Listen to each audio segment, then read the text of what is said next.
So the Legendarium, I mentioned this last time, is what is referred to by scholars as the whole corpus of Tolkien's writing. And most of it is the backdrop to the Lord of the Rings. So I'm not dealing with the backdrop in the class because it's already, I've given you enough without giving you the unfinished tales in the Silmarillion and the Hobbit and Farmer Giles or whatever, or the Book of Lost Tales. I mean, there's a lot that could be read, and there are even more that have been published in recent years as well. Children of Húrin and so forth, which is terrific, by the way. I strongly recommend. But it begins back in 1914. This is interesting. So onset of the First World War, before he's even gone. And he, at that point, is writing poems. He is drawing maps. He's inventing languages and names in order to create an English mythology. And in some ways, he is comparable to Milton. If you're in my Milton class, Milton had from very early days the conviction that God had given him a peculiar gift to be the great epic poet of the English language. And that sense of vocation never left him. And Tolkien doesn't speak in the same sense, but he does have a very committed desire to write an ancient English mythology. And he never swerves from it. Unlike Lewis, who's all over the place. Lewis more like me. Like here, there, and like always being distracted. Oh, there's that bright, shiny thing. Let me talk about and this one. Tolkien is just I'm doing this one thing, and I'm going to dig deep and keep on digging, and coming up. So very much of a miner. His first published novel is The Hobbit, 1937. And interestingly, and maybe this is why he was able to publish it, it wasn't connected with the larger mythology of the Legendarium. It's totally disconnected. He writes it, and you can, if you read his journal entries and so forth, he doesn't realize the significance of the ring that Bilbo finds. It's not obvious to him at all. I mean, when you read The Lord of the Rings, then you say, well, of course, because that's the ring that Bilbo found, and it's the one ring. Well, it isn't when you read The Hobbit. There's no sense that this is anything other than a magical ring. It makes you disappear. But not that it is the one ring, let alone that it has any broader significance. So he writes that, and only later connects it to the whole thing. And that in itself is interesting. Just as a commentary on the way writers come to their stories. I don't know if any of you are interested in writing stories, but you do tend to think, as I tend to think, that you want to have a sense of who the characters are and the general plot design and how it's going to play out. You know, how is it going to begin? How's it going to end? And you've got that laid out. That's not how he does it. He begins with a character and with some episodes, and then things come in and more things come in, and it starts to billow out, and then you've got a self-contained story. But how that story connects to the broader corpus of stories, he is not aware of it. He has no plans. And he says that it comes to him as if the characters were alive. And they are for him. And they determine the actions then. And so that in itself is fascinating. Dickens did the same sort of thing in his fiction, by the way. He would write it chapter by chapter, and characters would come in. It was serialized. It was brought out in weekly installments with little cliffhangers at the end, so you come back next time. You know, you're reading it in the paper, and I got to read it next week. Yeah, smart. But characters would come in, and they would leave, and sometimes never come back. And sometimes they come back in way later, and they end up being highly significant figures. But if you read again, Dickens' comment on this, he doesn't know who's coming and going. There's no plot. It just seems right. Oh, that guy. Oh, let me bring him back in now. It seems like he's going to. So it's very interesting. It's not a planned plot design, and that maybe that's why it takes so long for Tolkien. It doesn't seem It's when the timing is right, that's when things get brought back in. And so he edits also in an extraordinary way. Whereas again, in Lewis's works, he throws them off pretty quickly. And he doesn't edit, which you can tell. The crazy stuff. I think could he not, get rid of Father Christmas at least? And, why does he come in there? Father Christmas along with Dionysus and, Tolkien finds this very messy, muddled, and not plausible as fiction. Like, keep it consistent. Give it an integrity about it. Don't mix, don't cross the streams here. But he publishes the Hobbit, and then he starts working on the Lord of the Rings, and they are concurrent. So they both take place, as is obvious from the Lord of the Rings, in the Third Age of Middle-earth. And occasionally, when you read the Lord of the Rings, you'll find that it alludes to events that took place before that even. Like the story of Beren and Luthien. A man and an elven princess, who are obviously types of Aragorn and what's her name?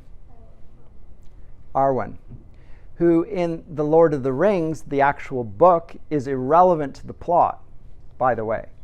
Like, if you read it, you watch the movie, she's essentially, she's the elven princess, pulls out her sword, and she's fearsome, and not in the books. The books, they don't even get married in the books. They get married in the appendix of the books.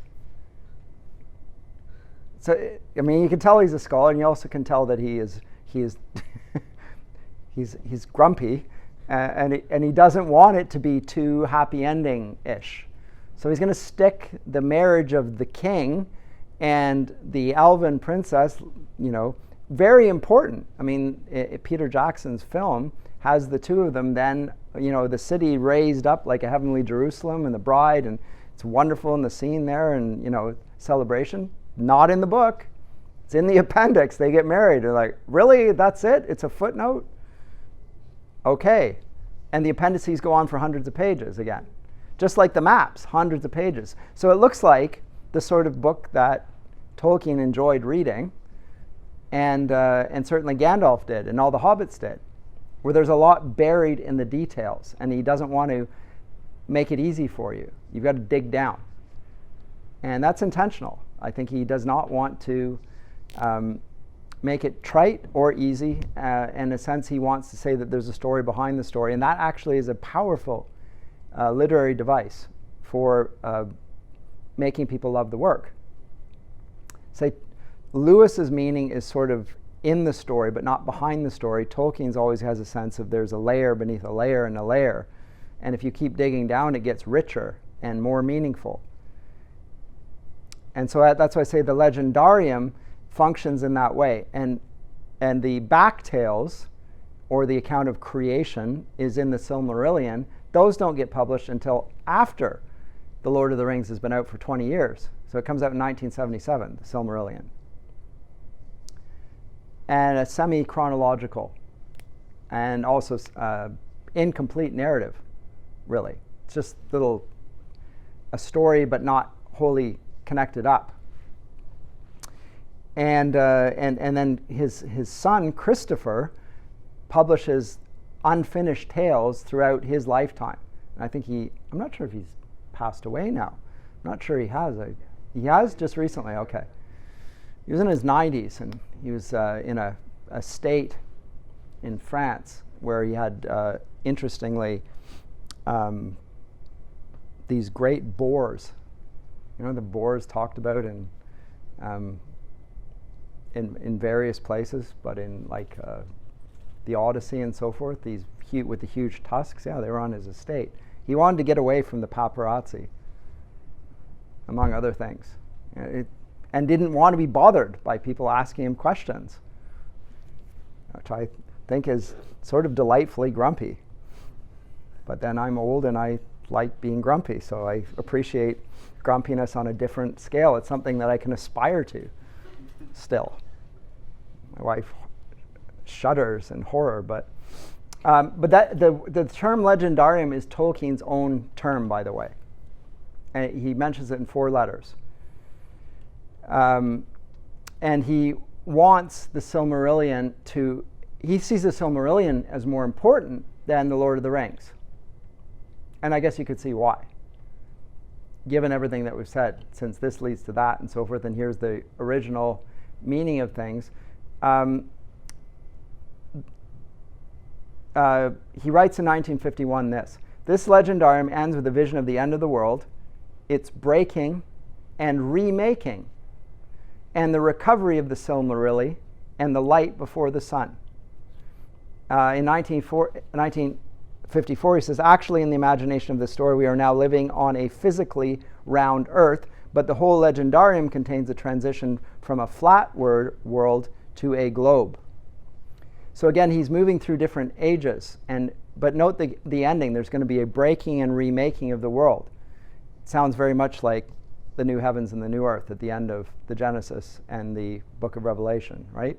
There's a creation, there's a fall, there's a great event, the cross, and then there's a breaking and remaking. There. And so the downfall of Numenor, immediately behind the Lord of the Rings, is based on Tolkien's view. And this is the key point, and this is the connection with Beowulf. Men are essentially mortal and must not try to become immortal in the flesh. Very important. Addressing the very same thing Tolkien addresses in That Hideous Strength. They must not use technology and power to try and become immortal. It's a message for our day, because that's exactly what's going on with AI and transhumanism and so forth, the exact same push. 1955 says, but the beginning of the Legendarium, which the trilogy is part, the conclusion was an attempt to reorganize some of the Kalevala, which is a Norwegian, Finnish saga. So a whole series of these, and each of them underlies the other and is referred back to and is significant in terms of what happens beforehand determine what happens later. So chronologically there are things prior, but remember, going back to the thing that Lewis was concerned about, the flattening of everything, the view of human progress, Tolkien likewise is going to want to have a radically devolutionary view of what's happening in the world. So there is a great era in the past when things were superior to now. And we've fallen away from that. And all creation is marked by this fall, including the elves. So it's easy when you watch the movies to think of the elves like Marvel superheroes because they do spectacular things. And they're immortal, furthermore. So it seems, again, leaning in the direction of superhero, which is deeply problematic, would drive Tolkien crazy. They are marked by a love of something very different than human beings are, but they are still marked by a fallenness. They simply won't let go, the elves. Any comments or questions at this point? I think you can find online that there is even a chronology of the Legendarium, or a sort of schematology there. I think it's even on Wikipedia laid out. Wikipedia I don't usually recommend, and that's because it doesn't deserve to be recommended, but it is basically correct here, I think. Okay, so the question then is what the purpose of all this is.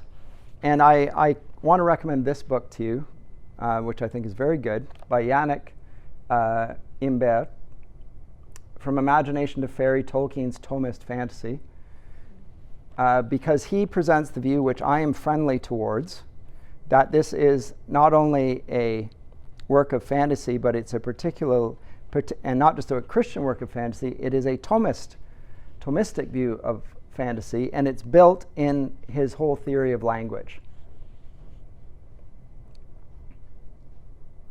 and what's interesting about this is Imbart looks into different views of mythology being presented in the 19th century and talks about a scholarly debate about the meaning of myth, about the meaning of language, about the meaning of names, all of which become central to contemporary discussions, actually. From literary theory, which I teach, where they dispute that words mean anything. They're just signs referring to other signs, but never to things. I talked about that. Tolkien very much disagrees with that. He thinks the signs do point to things, and not only point to them, but incarnate them to some degree, but also that they're connected to a sense of myth and purpose and meaning, all of which, as we can see from the present day discussions, are very much of interest to scholars like Jordan Peterson and Jonathan Pageau and these fellows.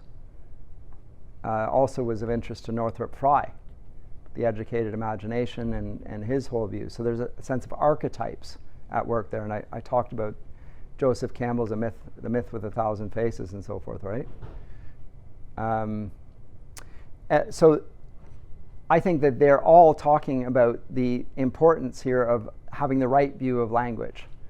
And it does mean that we interpret the past differently. And as I said at the beginning of the class, this is what Tolkien is objecting to when he comes to Beowulf, that the only interest of this text for the scholars seems to be that it's sort of a work of archaeology.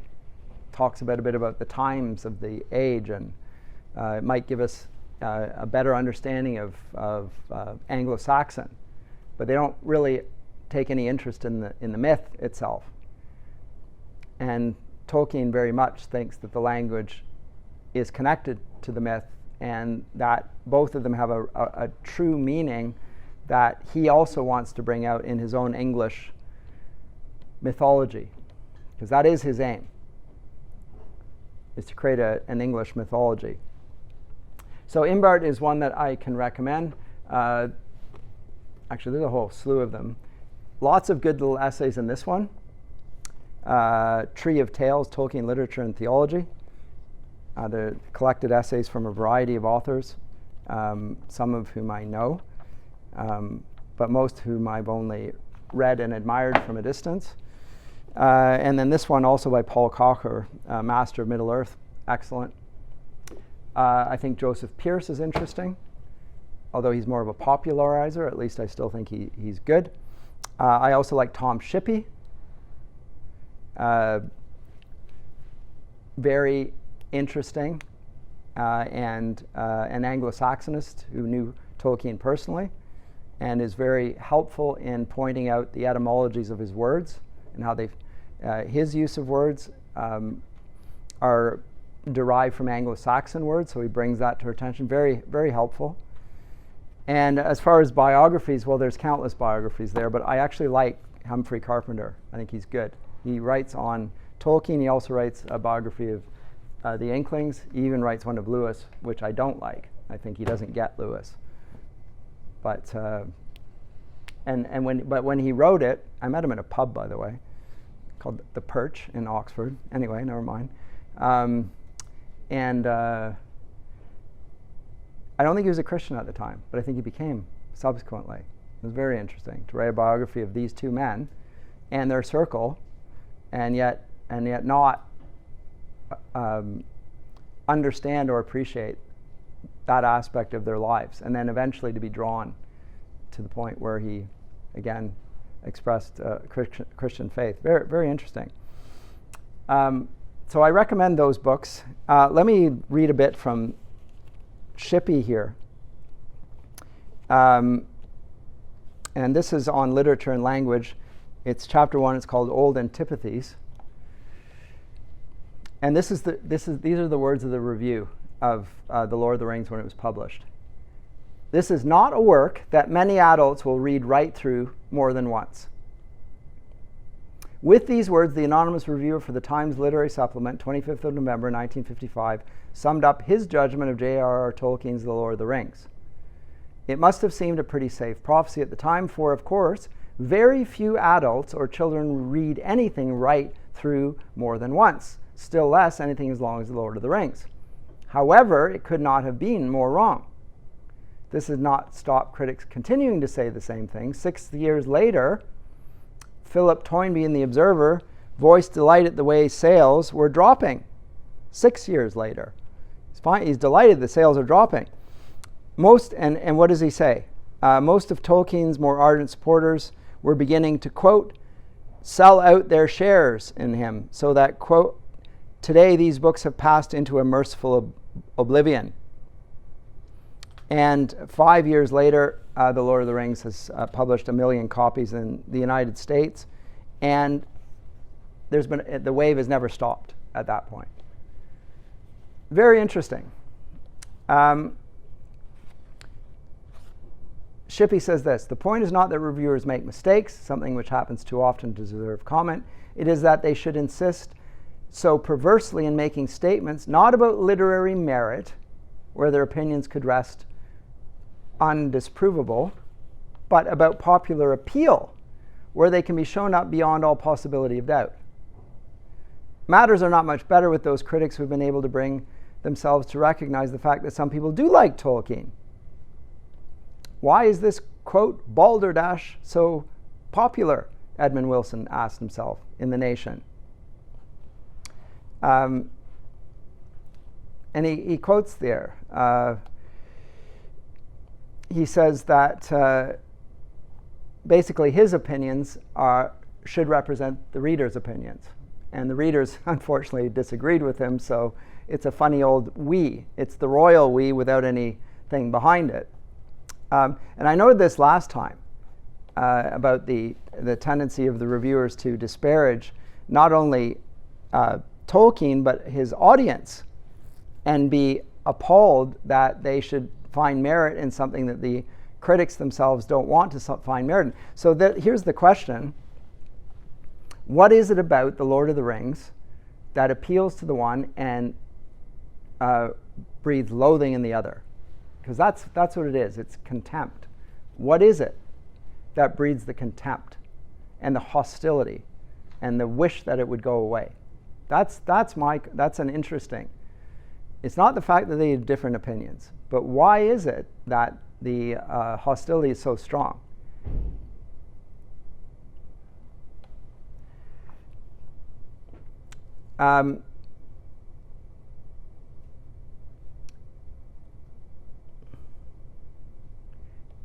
It was actually, interestingly, similar to the responses to Beowulf. And I'll read this. Beowulf didn't work just like The Lord of the Rings. It was intrinsically silly, and we weren't involved with it. Correct and sober taste, Tolkien wrote, may refuse to admit there can be an interest for us. The proud, we that includes all intelligent living people in ogres and dragons, we then perceive its puzzlement in the face of the odd facts that it has derived great pleasure from a poem that is actually about these unfashionable creatures. That's from The Monsters and the Critics. The intelligentsia cannot appreciate that, and they are dismayed and that the rest of us actually do. Tolkien had not in 1936 realized how quickly correct and sober taste could stamp puzzlement out and pleasure along with it. However, he might as well have been writing about responses to his own fiction.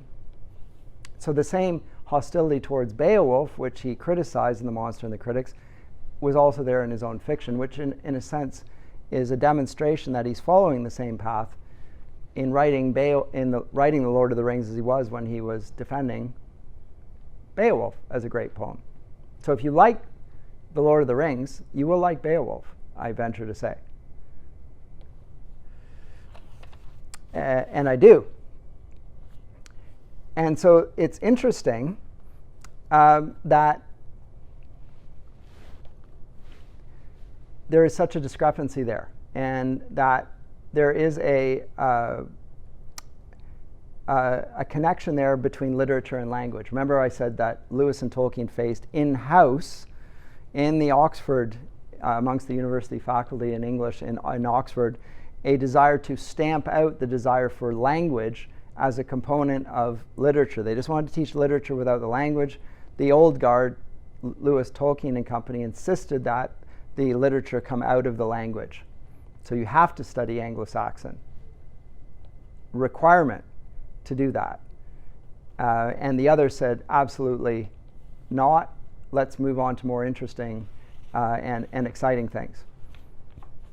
And that is connected with his view of philology. And as I say, a better take on this is Imbert's, I think. He really digs into this very well, and I recommend his account of that, which is a little bit too complicated for me just to summarize there, but have a look at it.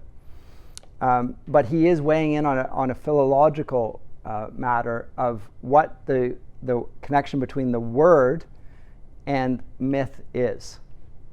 And this is what's missing, in my opinion, in Peterson's treatment. He's interested in the myth, just like Joseph Campbell is, but he's not interested in the language. And that's probably because he doesn't know the languages. But it's also because he doesn't really think that words are as important as Tolkien does. Fundamental, there's the roots, there's the meaning, there's the truth in the language. So have a look at that, Shippy. Comments or questions? I'll move on to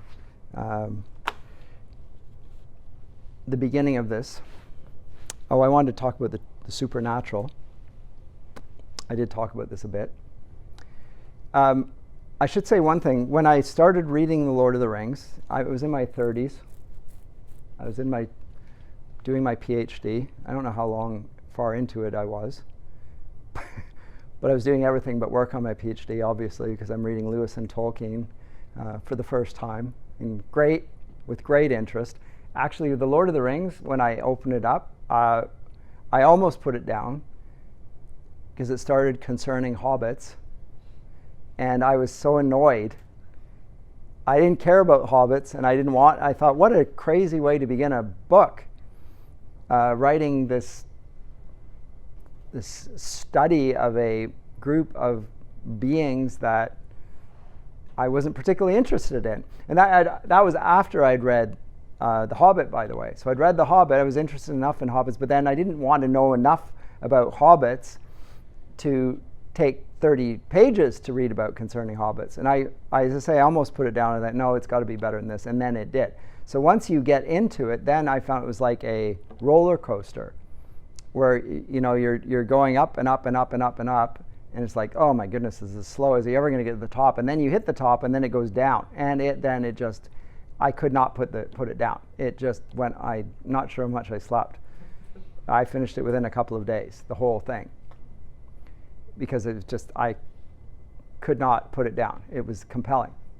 Once the themes of good and evil were brought in, which are not there so much in The Hobbit. As I say, there's no sense that the ring is the ring of power. Yes, there's a dragon, a sort of figure of evil, and there are trolls, and there's adventure, but there's not a sense of the cosmic sweep of evil, let alone that it's referring to the human situation right now. It just seems like ancient history. It's a story. It's an interesting story on its own, but it's sort of like more like a children's story. Whereas The Lord of the Rings, more is being said about this ring now, and more about, well, human beings are introduced into it, whereas they're not even in The Lord of the Rings, right? We have Gandalf, sort of mysterious figure, gets brought in. But it begins with concerning hobbits, so it is the most incongruous way to begin a story, a grand story at that. And I think it's intentionally done in Tolkien's part, because he doesn't like people like me that wanted a great story and it wanted to begin with a roller coaster, and so he begins it humble and concerning hobbits, who are also not particularly interesting. Yes? I was just going to say that I have read the Lord of the Rings, the trilogy, like multiple times. Yeah. I've never actually gone back and read the prologue, because I remember opening it and starting it and being like, you know what, I don't think I need all of this like notes on the Shire records to start off. Oh yes, the annals of the Shire and all that stuff. And so I think that like this is the first time that I actually went back and read all of the like chronology, and I was like, oh, that makes a lot of sense. I think there were different things that I'm just not going to retain, but it was really interesting to see the timeline kind of. So there's that, and then you come to the appendices. Yeah. And the appendices are rightly there, like an appendix. You have an appendix in your body. What is it? Well, it's there. It's just tacked on. That's what an appendix is. They don't know what it's for, which is why they used to remove them. It's just something, it's an extra appendage there, and we don't know what it's for. Oh, yes, we can take it out. It's swollen. We'll just get rid of it then. Cut it out. Gone. And the appendices, I think most readers have the same view of the appendices. We don't regard them like Tolkien does. Here's the background to the story. He'd think the appendices were more important than the story, almost. That's what the Silmarillion is. It's the appendix to this, or it's the backstory to that. And it's a certain view which takes a long time of slow, patient reading. And he's not, and this is the great irony of its popularity. It's not written as a popular work. It just isn't. And as I say, the thing that's delightful about it is that's precisely what makes it so popular. He's not selling something. And he's not trying to make it easy for us. And I mean, I'm a professor of literature. I should have some appreciation of that. But no, I was like, come on. I did actually read it. And then once I went through it, okay, well now I'm going to go down. I'm going to buy the Silmarillion. Let's have a look at that. And then I find it and I think, well, it's just disconnected stories. But they're grand stories, having said that, but they're not actually linked up so I can see why the Silmarillion is not being put into a film version. Not just because the Tolkien estate won't allow it, but it's not really coherent. It doesn't hold together. It's stories that are there and give a great deal of importance to understand motivations for the various beings, because there are the elves, there's the dwarves, there's the men, there's the hobbits, and so forth. And they all have different beginnings, and they're all marked by different features and different strengths and different weaknesses. And the hobbits' strength is their weakness. This is an extraordinary thing. It's the thing that makes them so interesting and makes them so much a part of Tolkien's narrative, that they're a lot like the English. He's trying to write an epic or a myth, a great saga for the English, and it's the hobbits that are like the English. Not particularly impressive. They like their ale. They like their stories. They like the earth. And they stay in the Shire. They don't like to travel very much. This is in the 20th century, at the time when the British Empire includes the whole globe. And yet the English don't like to travel. And I think they don't. They don't really like to, but they do. So there, again, something in that. And again, don't forget what Lewis had to say about the English, a nation of shopkeepers, but also a nation of great poets, and the King Arthurs in their midst. So this contradictory character there. But the hobbits, he says, are an unobtrusive but very ancient people, more numerous formerly than they are today, for they love peace and quiet and good-tilled earth. They do not and did not understand, or like machines more complicated than a forged bellows, a watermill or a hand loom. They were a little people, smaller than dwarves, less stout and stocky, that is, even when they are not actually much shorter. So these hobbits represent, I think, in many ways, the English.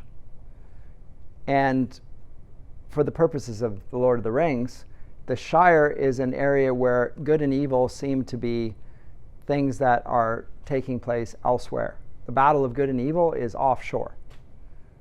And that's probably part of the English.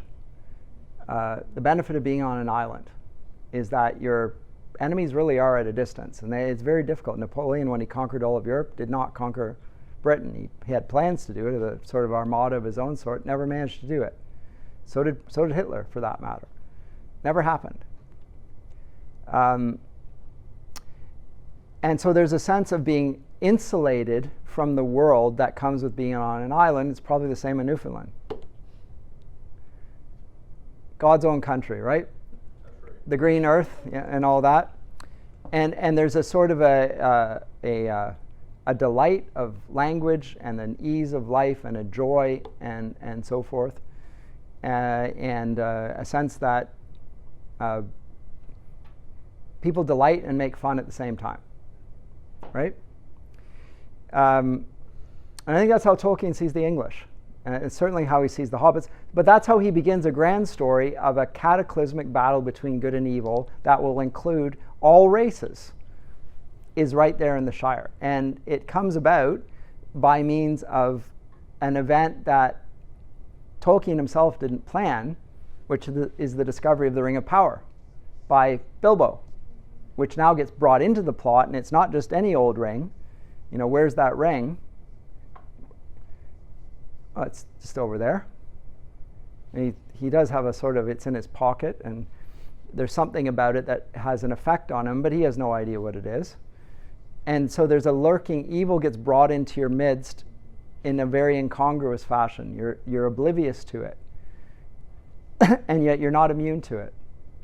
Although the hobbits are more immune to it than the other folk of Middle-earth for one reason, and that's because nobody can take them seriously. Least of all themselves. And that is their great gift. So as I say, Tolkien is fronting right at the beginning of his epic the importance of humility as the Christian virtue. Very interesting. Not like Beowulf at all. Beowulf is happy to boast. He's a man, and a great man at that. The figures that represent wisdom in The Lord of the Rings are all humble men, or humble figures.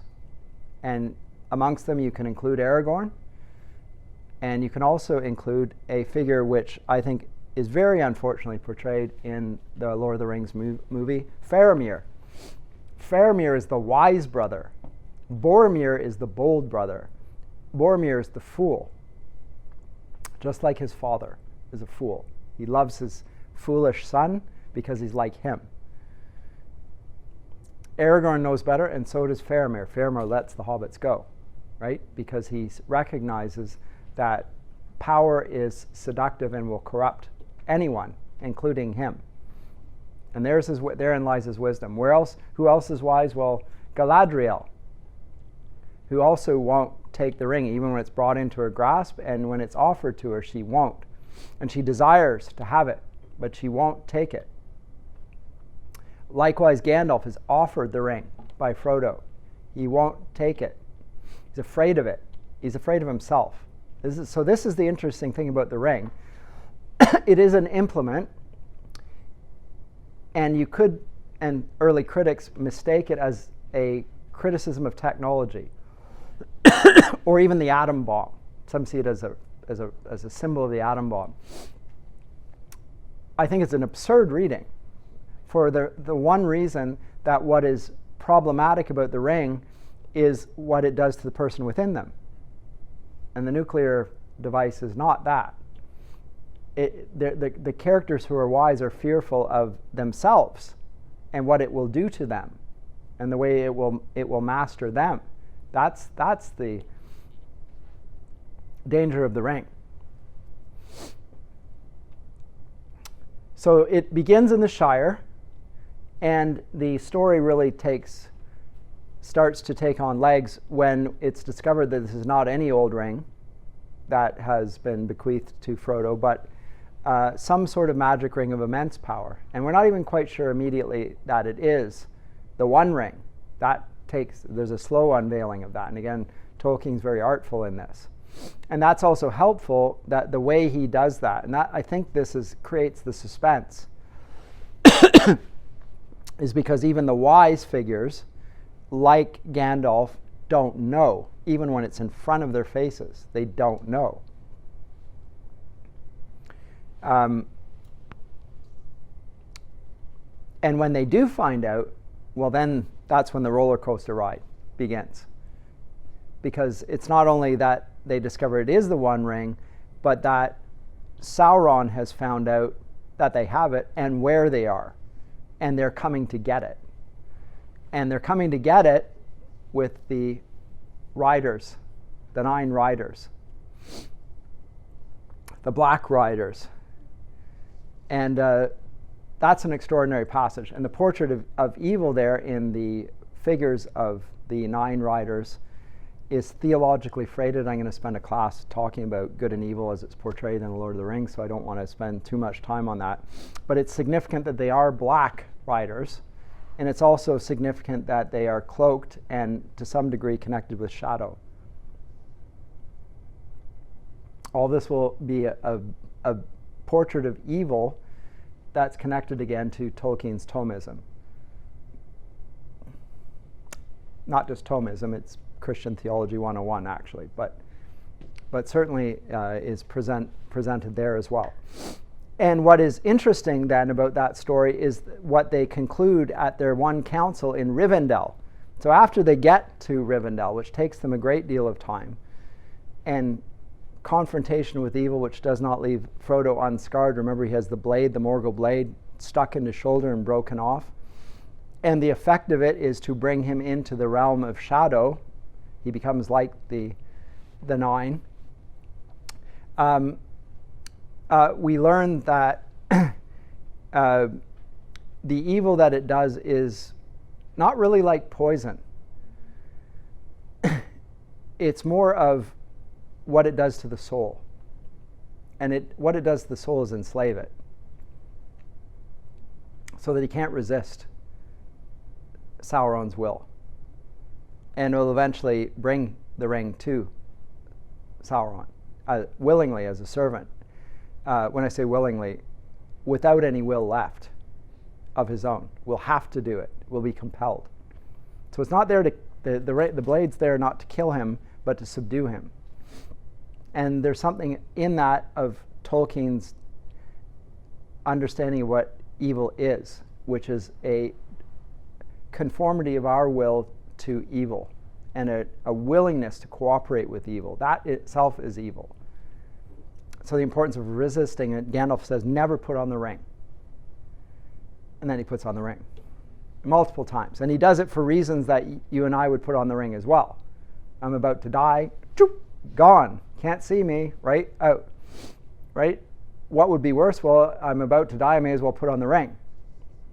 Those situations where he puts on the ring are great defeats. Even though they're great escapes, they're also great defeats. What is heroic is then he takes off the ring. And he has to use all of his will to do that.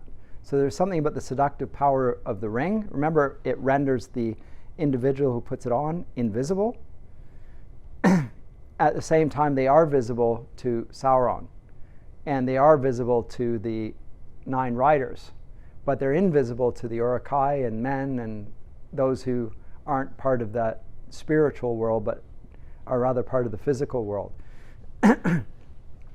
And they recognize that because of the nature of the ring, which is not just a ring of power in physical terms, but in spiritual terms, the only thing they can do with it is unmake it. And the word is chosen carefully. They have to unmake it, not destroy it. They can't destroy it. They try and destroy it. That's when Boromir or it's, what's his name? Gimli, who brings his axe down upon it and destroys his axe in the process. And it doesn't even dent the ring. And neither does fire, for that matter. He chucks it in fire, and all it does is display the Morgul, or the the language of Mordor around it. They're going to have to destroy it, which will destroy Sauron's power, and the only place to do that is the place where it was forged, which is Mount Doom. And Mount Doom is a place of utmost evil. There's a tower there, a sort of a Tower of Babel. It's a tower. And it's interesting that there are a variety of towers in The Lord of the Rings, and all of them represent power of some sort. But the powers all align themselves with the power of evil. And again, that connects with Tolkien's, or with Lewis's story about that hideous strength. I think those towers are, in some sense, representations of what evil does. It builds itself a little kingdom, and from that, and note that the effect of Mordor is it puffs out this black smoke, whatever it is, that shuts out the light and increases fear, which is the enemy's chief weapon, Gandalf tells us as well. Also very interesting. But they will have to destroy the ring, and the only way they can do that is to ride right into Mordor, into Mount Doom, and to throw it in the volcano or whatever it is, into the fire there. And nobody, and so there's the council. I'll get into this more deeply next time. The council decides this has to happen, but who's going to do it? No one wants to do it. Or rather, everyone wants it, but nobody wants to do that task. And then Frodo offers to do it at that point, relief in the company, because they realize that he has already been chosen to do it, came into his power, but now he's willing to do it. It's a little different. Before it came to him, he didn't realize what it was. Now he does realize, and even though he doesn't want to do it, he is willing to do it. So that is significant for Tolkien's whole theology as well. These are the free people. They are committed by fellowship. They are bound by only their oaths, and they can break those at any point. They're not under any compulsion or coercion. The forces of Saruman and Sauron are the exact opposite. They are coerced into it. They do not assent. They do it out of fear. They do it out of greed, but they do it above all out of fear. They're afraid of Sauron. And that's what unites them. And that unity is strong because the fear in them is strong, and it doesn't allow them to disagree per se, or that when they do, they kill each other and so forth. But because they're not united by virtue, they're only united by the fear of Sauron. And so some very interesting commentary on virtue, which I also am going to talk about. And there's a book here which I think you might find interesting, if I can find it here. Yes, this one. If you're interested in discussions of virtue, Pieper of the Four Cardinal Virtues, very good. The cardinal virtues are the non-theological virtues. All of the characters in the Lord of the Rings have them, at least in the Fellowship. However, they are all, unlike Beowulf, transformed by the theological virtues that Christians understand: faith, hope, and charity, or love. Those are they change the worldly virtues that everybody recognizes in the Tao and make it a fully and thoroughly Christian story. And in a sense, anachronistic. Well, I mean, heavily anachronistic then, because it's putting those theological virtues in the minds of characters that existed before the timeline of the Bible, even. And maybe, though, there's something that's not anachronistic about it, in the sense that that greater understanding has not yet been darkened by the counsel of devolution, because there's a loss of awareness over time. It becomes less, people are walking away from the light, each generation, without the light of the gospel. Each generation is becoming successively more and more dark. And so in that sense, it may be actually realistic if you see the fall of mankind happening in the context of the biblical story, and this being before that. Anyway, comments or questions? I've run out of time here. Okay, well, next time I'll get into Lord of the Rings proper, bring them along, and if you have any questions, by all means ask them, and email me them if you want to as well. If you want me to address something in the class, I have my own agenda of things I plan on addressing, and if it's in my agenda, I'll just say, okay, I'm going to deal with that already. But if there isn't something, then I'll be happy to get into that as well. Okay, I'll see you then.